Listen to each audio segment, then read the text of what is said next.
All right. Today I'm here with Nicholas Lynn, who is going to be a business technology advisor for Novatech.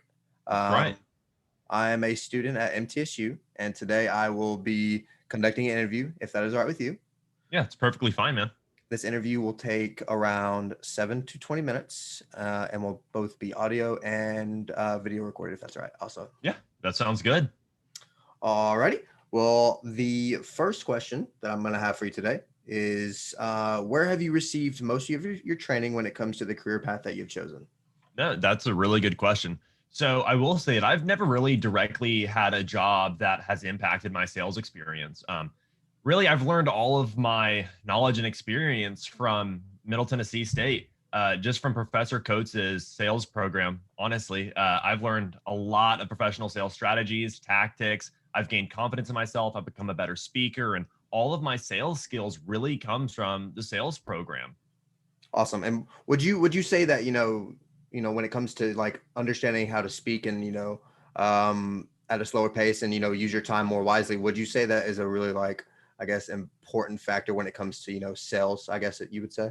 It's an incredibly important factor. The role that I am, which is a business technology advisor or an account executive, as some people know it, my role is to build relationships with people, earn their trust, find new revenue, and generate new revenue from non existing clients, and then work with existing clients to solve any additional problems they may be having. And then on the business side, obviously, pull more revenue from these existing clients. And so, being in the role that I am, hands down, the most important thing is my interpersonal communication skills.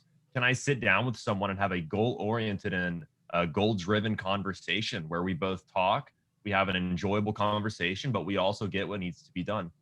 Awesome. And another thing on that subject, after knowing you for so long, I know that you had the your own business, Unforged Clothing. Would you say that played a bigger part in learning how to, I guess, sell your brand? Because, like you said earlier, you're really just like you're having to learn how to sell yourself. So, did that really, play a picture in that? Oh, for sure. At the end of the day, no matter what sales organization you go to, we all have our personal brand, right? That's one of the hot words of 2020 and 2019, really. It was all about what is your personal brand? It was just a nice little keyword that people would throw up on websites and titles and all that good stuff. But what that really means is no matter where you're going, right? Whether you're going to work in the tech sector or you're going to work in the medical sector, in the sales division, of course, at the end of the day, you're always going to be selling your personal brand. So something that I've learned is that whenever you're sitting down with a prospect, there's three things that they need to do first before they actually become a customer. The first thing, and it has to go in this order, is that they buy you. They buy into the salesperson that's sitting across the table and they trust them. The second is they need to buy the company. Do they support the company that they work for? And do they think that they're a good organization? And then the last thing is they just have to buy the product. Do they trust the product and do they think that it's going to solve their business problems? Awesome. That was a great example. For the next question, leading up to the position that you're at now, would you say that you had any struggles, and if you were, what were you faced with those? Yeah, of course. So I would say that my biggest struggle was my inability to really communicate to large groups. I had really bad social anxiety growing up, and I didn't really like talking to strangers. I really struggled with making like just eye contact in any social situation. And so this is something that I've worked on for a long time, but really in college, I want to say I really refined how I speak. I paid attention to the tone at which I speak. I pay attention to the words that I use, the speed at which I speak, all of these tactics and strategies that you use to sound like an effective speaker. I've really learned over the 4 years of being at Middle Tennessee. And I really have to say the Professor Coates and the sales program at MTSU really developed my skills in that aspect. That's awesome. That's great.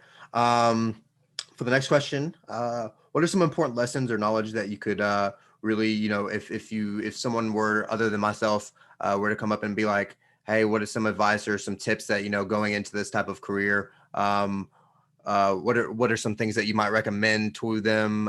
Some maybe some books that you might recommend also to kind of get into the mode of what you're wanting to do really. Yeah, of course. So that's a really good question. I would say the biggest thing first, and I want to make this applicable to any industry, whether you want to go into marketing or you want to go into management or you want to go into sales like myself. The biggest thing is you need to be goal oriented. You need to wake up each morning with a purpose. And, we can get philosophical about it, but at the end of the day, you need to wake up and say, how am I going to be proactive today in getting to what my goal is next week or next month? There's a really good book by John Acuff, a local author in Nashville, called Finish. And he talks about how do you write goals and how do you set goals and how do you really just knock out the goals that you've set? Because so many people set these goals and never accomplish them.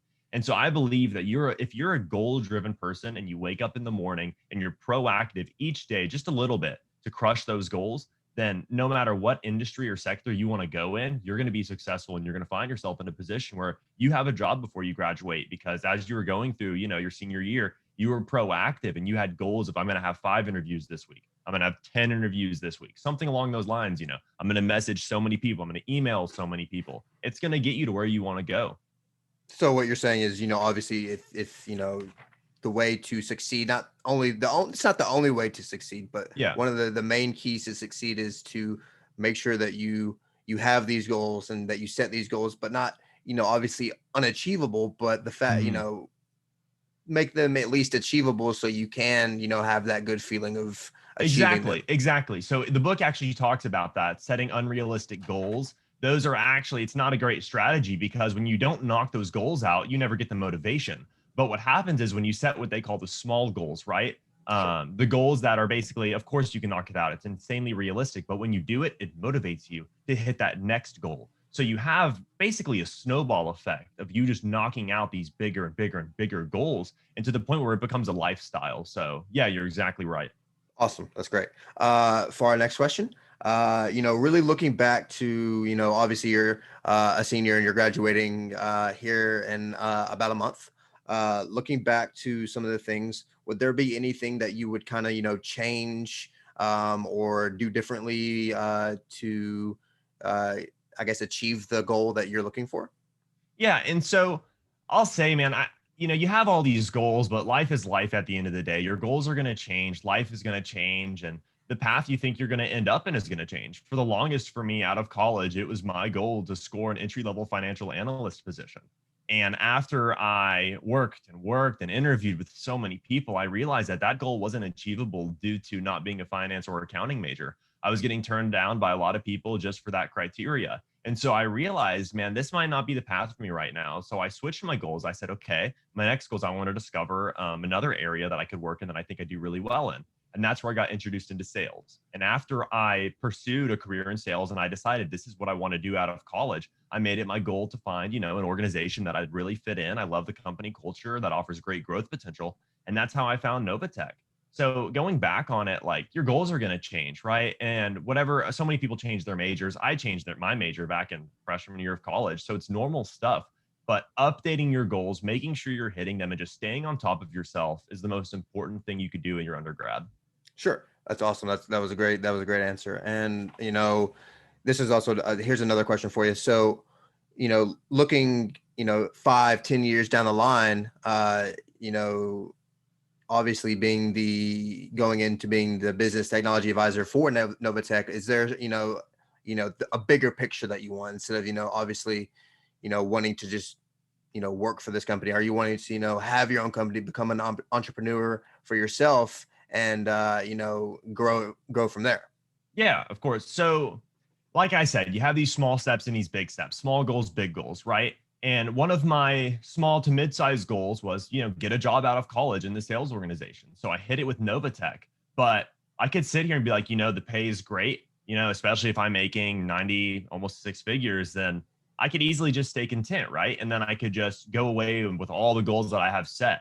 But I've got big goals. And so I know that down the road, 10 years from now, 12, 13 years from now, I want to own my own financial investment firm. I've thought really hard about it. I've done the business model, and I believe that that's really where I belong in life. And so I know that this is a stepping stone, and I believe everything in life is a stepping stone.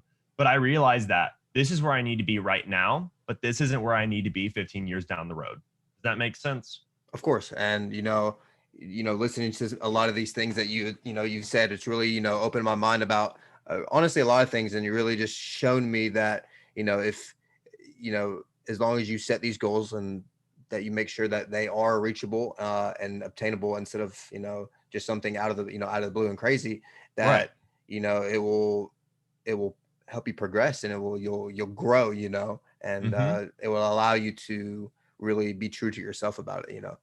But And shooting for the stars is always great, right? You always want to shoot for the stars, but you got to at least get out of the atmosphere first. So you need to have those small goals that'll just give you more and more momentum as you go up.